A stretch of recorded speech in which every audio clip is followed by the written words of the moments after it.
Yeah, so probably one of the most important things that we've done is develop this method for tracking back diseases. So, infectious diseases are caused by germs or pathogens. They can be viruses like COVID, or they can be bacteria like anthrax, or fungi like valley fever. Knowing where they come from means that we can do something to prevent them causing diseases in the future.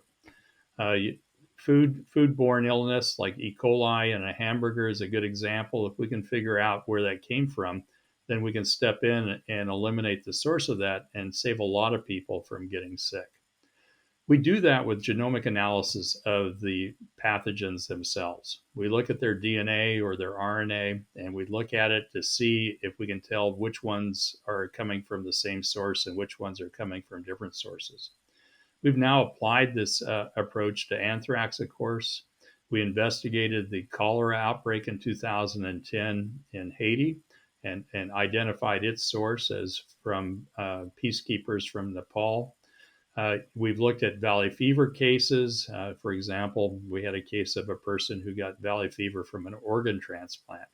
And we're able to show with the DNA analysis that they really did come from the same source. So, multiple people getting organs from a donor who was infected.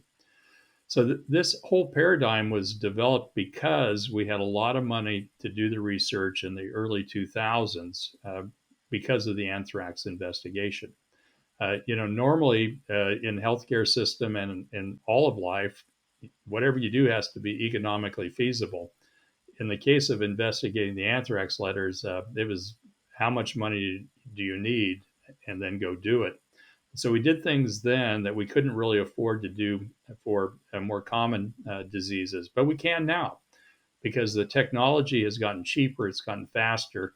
And so now we take that same approach we did with the anthrax letters in 2001, and we apply it to all sorts of things, and notably valley fever. We have a project right now with the University of Arizona and Arizona State University trying to track down exactly where in the state valley fever originates and how it infects people. Again, using exactly the same approach. So I'd say, if you do something once, that's great.